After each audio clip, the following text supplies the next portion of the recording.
Welcome to Baddie, a monthly podcast by For the Breast of Us, the first breast cancer community for all women of color, where we share real-life experiences, information, and education to help you live your best life after a breast cancer diagnosis.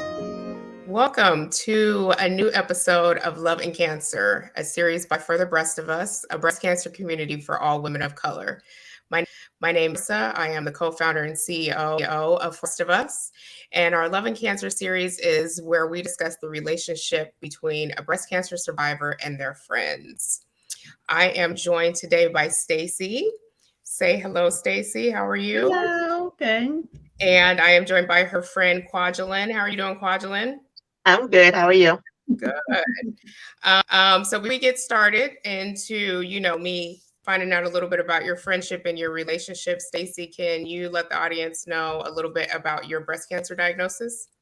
Sure. So I was breastfeeding my daughter at the time that I found it. I did actually a self-exam. I usually do them monthly in the shower. And this time I found a little bit of a lump and I was like, maybe it's a clogged duct. I don't know. I'll give it a week or two to see what happens. And it didn't go away. So I called my GYN and was like, hey, I found a lump.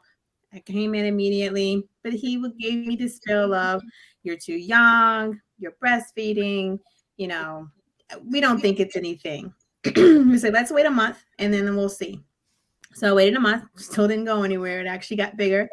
And so then I went in and had scans and found out on October 4th of 2018 that I had stage 2 triple positive breast cancer.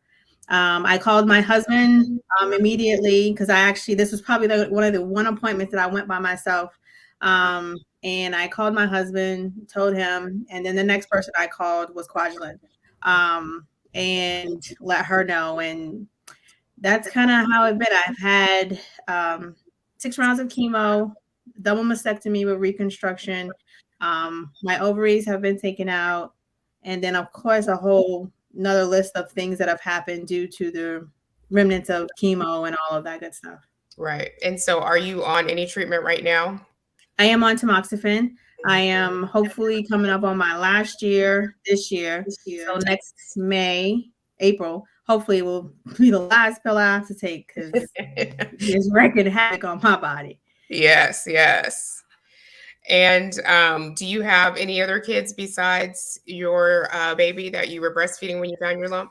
I do. I have a son. He is 10. My daughter is now 5. My son was my nurse after I had all of my surgeries and my chemos, and he made sure I was good. But yeah, my daughter I was just getting ready to wean her when I found it. Then I had to immediately stop, and she was not happy about it.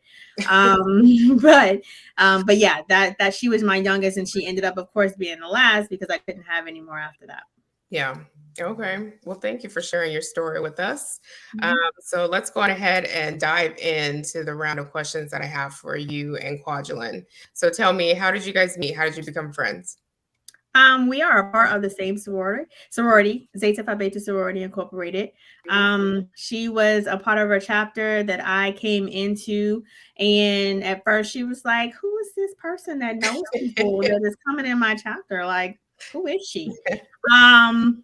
And then I think the first time we ended up hanging out at an event that our county has, and it was like after that, it was like, "Oh, you all right." Keep you around, and since then we've pretty much been best friends since then. It's only been what 7 years. I think going on maybe 6 years, maybe 6 or 7 years. Long, but it just was like we clicked. And you know how they say sometimes you don't be friends forever to have somebody that's the best friend, and it just so happened that just worked for us. Yeah. And when we're out somewhere, it's funny because someone will see one of us and they'll be like, well, I know the other one's not too far behind with the other one. And then the other one that comes from around the corner, they'll be like, oh, I knew you were here too. Yeah. So that story about right, Quajalyn, that's how y'all met? Yeah. Okay, so who's the funny friend, who's the quiet friend, and who's the mama friend? I think it depends on the situation. Yeah. Because we were recently somewhere. We recently had a social event for our chapter. We were bowling at the White House, and somebody that was there with us had said to Stacey, "I didn't know you were this fun and this crazy." And I was like, "What?" I was like, "First of all, she hangs out with me. You did not know." Right. So I think it depends on the situation and the environment that we're in, and each one of us will adapt accordingly. Right. Yep. Right. Yeah. So like normally sometimes when we go out, I like call her the mayor. She knows everybody.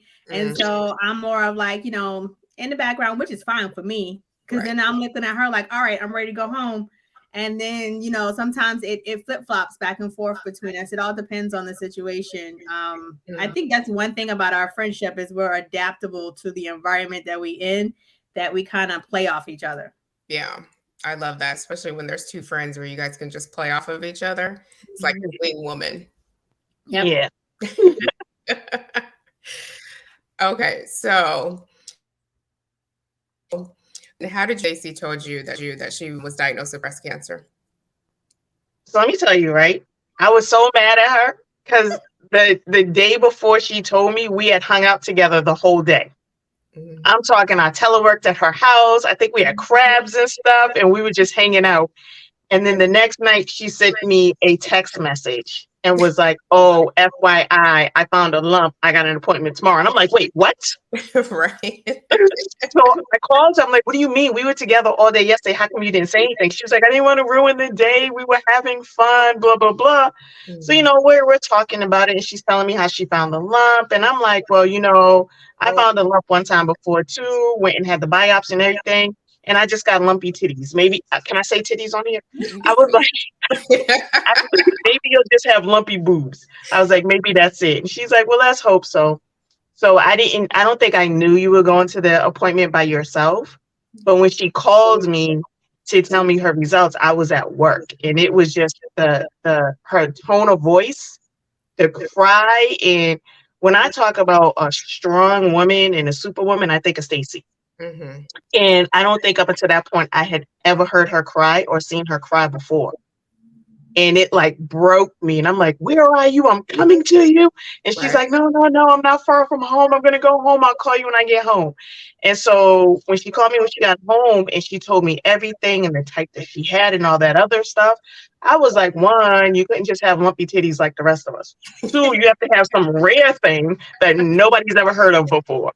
And so she started laughing. And when she started laughing, I knew at that moment my role was to make sure that she kept her sense of humor.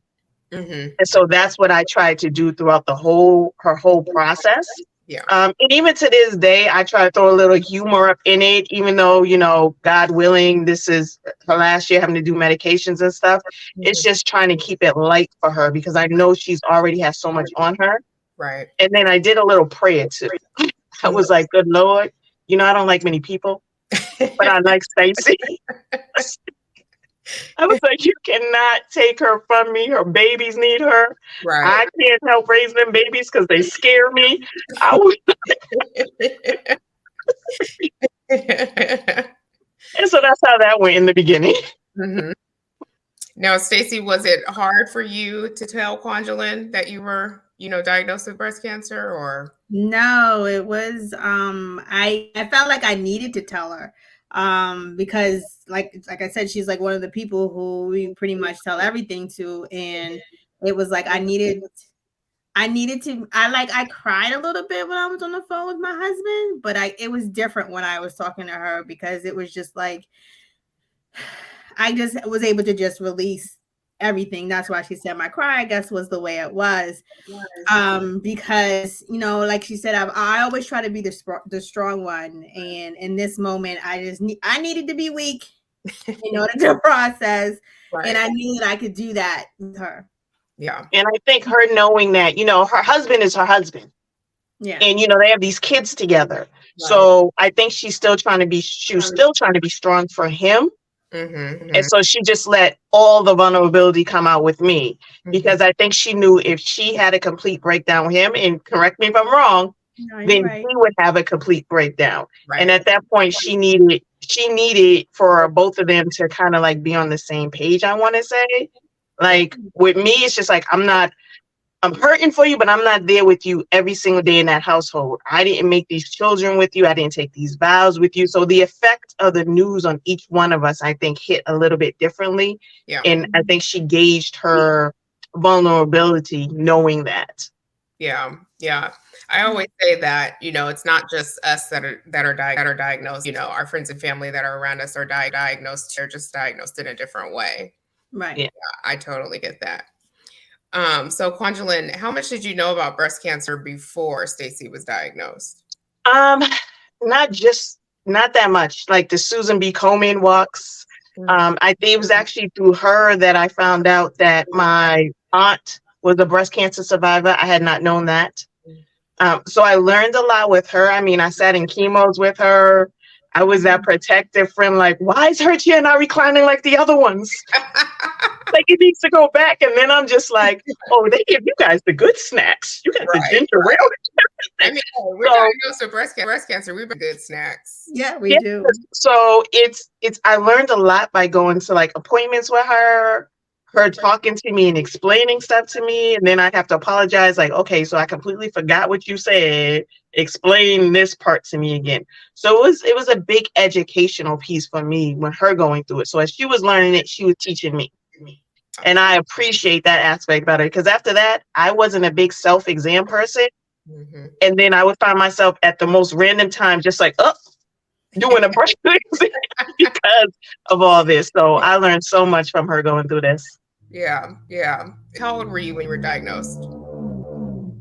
For me, I was 37. I was getting ready to turn 38. I turned 38 in November and was diagnosed in October. Yeah. So still considered, fairly young. Yeah. That's why the doctor was like, oh, you're young. You're good. Nothing, this it's nothing. Sir, it was something. Right. So Quajalyn, what were some of the most difficult moments you faced while supporting your friend through cancer, and how did you cope? I think it was just watching her go through it. Mm-hmm. Just watching like her, and I don't know if this is the right word, body deteriorate. Mm-hmm. Her spirits went down. I learned that I couldn't say, oh, you're going to beat this, you're strong, because I had to understand what she was going through at the moment. And she didn't need the pep talk at that moment. She just needed somebody to listen to her of what she was going through. Yeah. It was hard to watch her daughter, who was so attached to her, not be able to like climb up on her and lay with her. Mm-hmm. And just watch her daughter go through the emotions, and then she not being able to console her. It was just like the different stages. But the one thing, I mean, I tried to be strong with her, bring the humor and all the other stuff, but it was hard watching her in that moment be a shelter of herself in a way.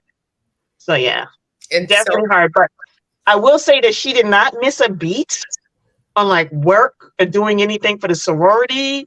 Like she was up there, chemo, ice packs on her feet, hands, just typing like, what else do you need? What else do you need? And I'm like, aren't you supposed to be relaxing right now? And she's just going. But yeah, definitely watching the light go out of her, her fighting spirit go out. I mean, I know she was still fighting, but it just wasn't the Stacey that I was used to seeing. And that was hard for me. Yeah. And so how did you cope with that? Did you have yourself or? No, I mean, I spent as much time as I could with her, going to appointments, coming over, just sitting there with her. Definitely said extra prayers for her at nighttime. But, and I kind of like, people would ask questions and stuff like that. And I'd be like, I would try to like deter them from bothering her. Cause I'm like, she just needs to relax. If you need to know anything, just ask me. I remember she set up that schedule for people to drop you food. And I was just like, I got to go on a schedule. She was like, no, you don't. Everybody else did, because people, were trying to come by and visit. And some days I was not. I don't want to talk to nobody. And so I set up the schedule so they could bring food or visit or whatever the case may be. But yeah, no, ma'am, you didn't have to go on the schedule. She's like, I just wanted to make sure that I didn't be on the schedule. But when she first told me, definitely I cried after we got off the phone with that. The first time she cried in front of me, I mean, I went home and I like bawled, but I never did those emotions in front of her. Because at those points, she didn't need the emotions from me. She just needed a safe space to let out her emotions. So it was definitely tough. It was definitely tough watching her go through everything. Yeah. Stacey, is this your first time It's my first time what? hearing this? Yeah. And I'm trying not to cry over here. Because like, you know, we talk about things, but I don't think we've ever sat and talked about what the diagnosis that I went through and how it affected her. I don't think we've actually sat and talked about it. So, I mean, of course, you know, she's always supported me, but I didn't know some of the things that she's saying right now. I never heard those things. And I'm assuming she kept them from me for a reason. Right. Because, you know, but Yeah. they are, like I said, I'm sitting here trying not to cry. So. I think that's the beauty of this series as well, is so, you know, for the rest of us can help, you know, not even necessarily bridge these conversations, but just so they could come out, because, you know, it's not necessarily a bad thing, but it's just nice to hear, or even know what it is, how your friends or family, you know, experience as well. And so, you know, that both can hear them. So it's honest, it's a simple thing. But yeah, I can tell that this was probably the first time that you heard some of this. It is. Listen, when she went for the appointment about having the mastectomy and the reconstruction, and they said that they were going to suck the fat out of her and put it up, I volunteered for them to suck some fat out of me too, to put it up there. But the doctor wouldn't do it because we're not like twins or anything. Right. So I literally stood up in the doctor's office and said, we're going to go get a second opinion. And the doctor just looked at me. She was like, please ignore her. Yeah, but I would say this, she taught me how to advocate for myself. I think one of the things that when it comes to when you're diagnosed, it's so much information being thrown at you at once, and trying to process that information, you don't always have the mindset to be able to do it. And I know one appointment I went to, I was complaining about pain, and the doctor was like, oh, you're fine, you know, we're not going to worry about it. And so she asked the doctor, so she was like, so what you're telling her is that you're not going to document the fact that she told you that she was in pain and that she wanted a scan to go see this. And the doctor was like, oh, well, you know, we'll set up a scan if that's what she really wants. And so it's like having that support in areas where I think that I probably wouldn't have said anything. I would have just said, okay, you know, and just let it go. But having that there was just like, it helped. Yeah. It's always good to have somebody advocate. In my mind, all I could think about is when she went to that first appointment and they told her it was nothing and sent her home, and then it progressed. So I'm just like, no, we're not going to send her home. You're either going to write a note in her chart saying you refuse to do this for her, or we're going to schedule that test for her. Right. So they scheduled. I'm sure the doctor had all types of things to say about me. And I was just like, do you need me to come for the test? She was like, I think I'm good. I handle that part. I love it. Okay, well, let me give both of you just a little bit more. So what is a typical, like, if you guys were hanging out, having like a girls' day, what's typical for you to do? I guess it depends. Watch this. Right, who's watching this? No, normally we have two other sorors who are like sisters to us as well, and we normally get together.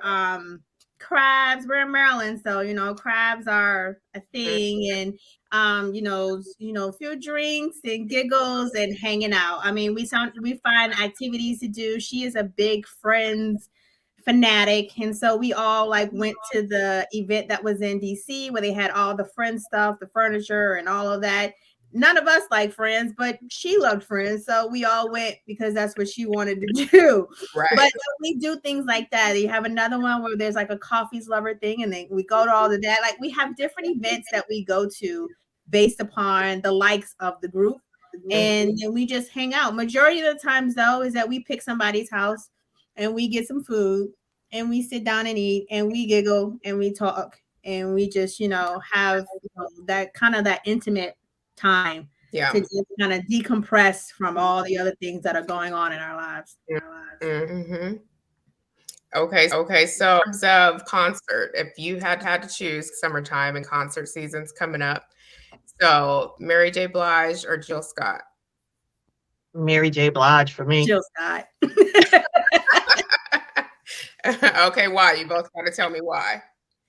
I mean, Mary J is just real with it. Like, I need like the attitude with it. I don't need all the soulfulness all the time. I need her to be cursing somebody out in her own eloquent way. I can relate to that.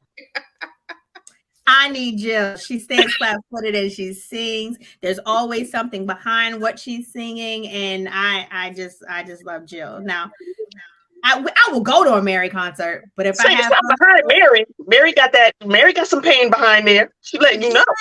It ain't the same though. Jill just like she just sang song. It touched your inside for me, but that's just me. I think that's yeah. If I had the choice, I'm picking Jill first. Okay. So Luther Vandross or Levert? Or who? Gerald Luther. Yeah, I think I would go Luther too. Yeah. Okay. Good choice. See, y'all made some good choices. I'm good with those ones. I don't know. I think I'm leaning a little bit more towards Mary. I like Jill. Yeah. But yeah. You need that Mary because you need that. I'm sorry. Two that thing going on with me. Exactly. Lord. Okay, so Quajalyn, if you had to tell the world about your friend, what would you say? Oh my gosh. I know. So, I tell people all the time, like I said in the beginning, she's like a superhero to me. So not only was she given I call it an obstacle because she got past it, right? So it got her down at first and then fight mode kicked in. But she gave birth to a toddler before that. How much did she weigh? Like 9 pounds? 10 pounds? 2 ounces. Ooh. Natural. Ooh, natural. Girl. So, I mean, when she sent me the picture, I was like, you gave birth to a toddler. Like, she could fill out a job application today. So when people, and it's funny because I'm tall, Stacey is short. And people be like, she scared you? And I'm like, she pushed out a 10-pound baby naturally. Yes, she scares me. But she's a strong, independent, fiery woman. It doesn't matter. She can have 1,000,001 things going on, and she's there for you as soon as you need her. And I love that about her. And sometimes I hate that about her because she doesn't take the time to refuel herself and take care of herself. So I tell everybody, like, she's a fighter, she's a go-getter, she's a motivator, she's the number one person in your corner. When I'm doubting myself, she's there, like, questioning me, like, why are you doubting yourself? Why are you doing this? Why are you doing that? And she's pumping me up. Sometimes she can see what's better for me before I can see what's better for me. She knows what I'm talking about. But I mean, she's just passionate. And we say it all the time. We're always like, she go hard for the people that she loves. And she absolutely does. You don't have to be blood related. If you're in with her, you're in with her.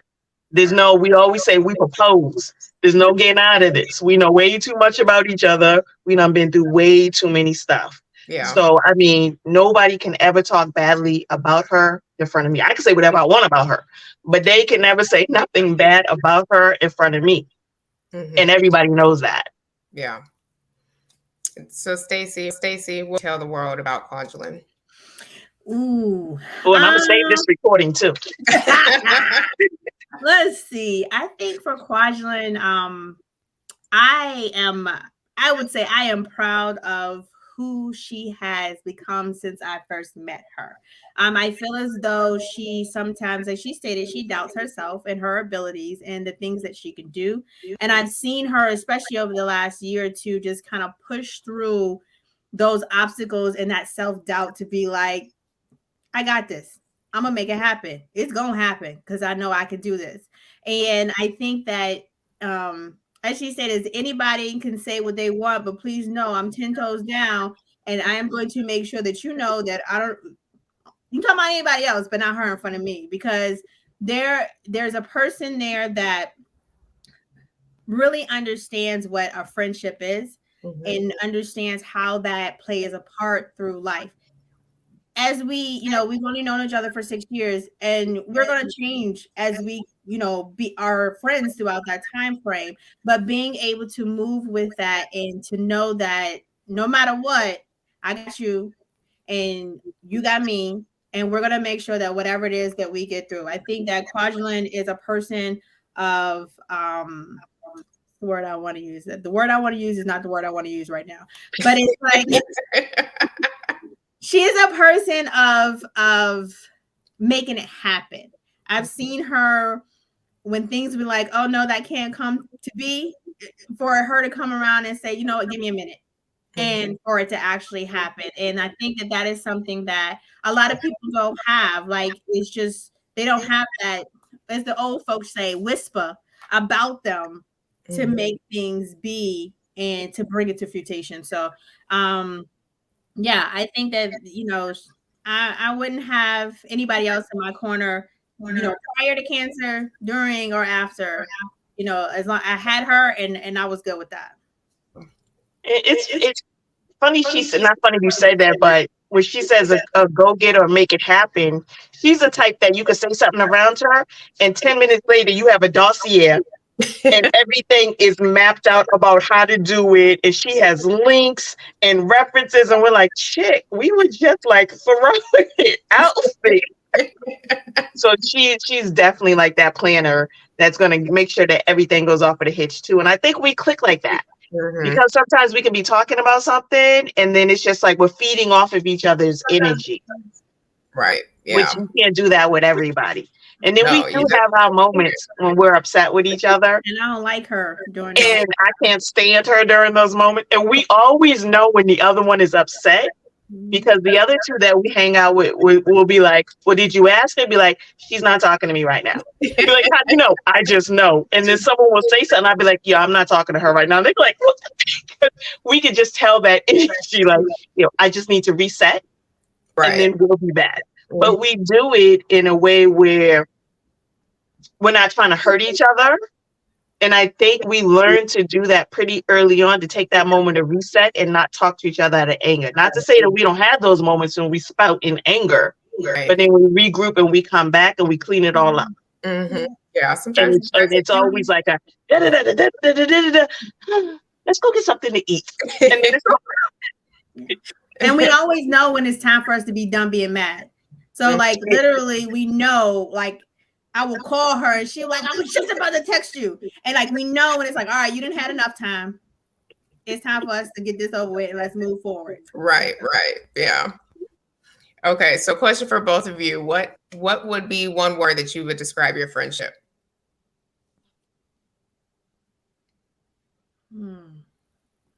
I would say destined.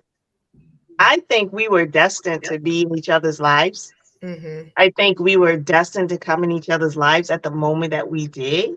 Because like she said, when she first walked in, we was just like, who is this chick?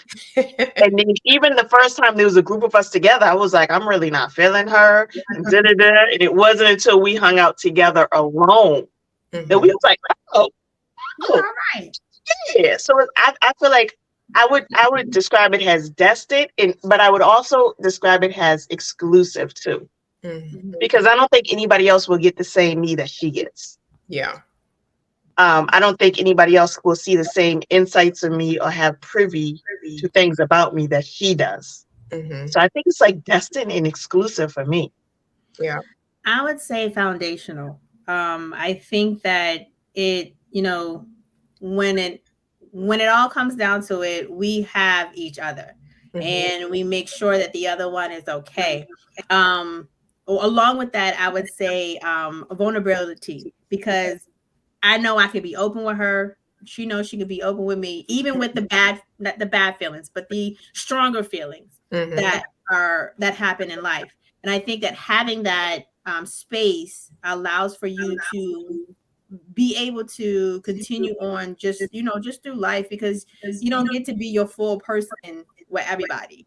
Right. And being able, I can be me, and then I can get on her nerves, and then she could be her, and she can get on my nerves, and then we just be like, all right, you good, and we can move it. So it's just like having that, being free and open relationship, just being able to be vulnerable, I think is important as well. Yeah, I love that. Well, ladies, we're getting towards the end of this episode here, but before we close it out, there is one sentence that I asked each of our guests to go on ahead and finish. So I'm gonna have you push this sentence for me, and it is love is.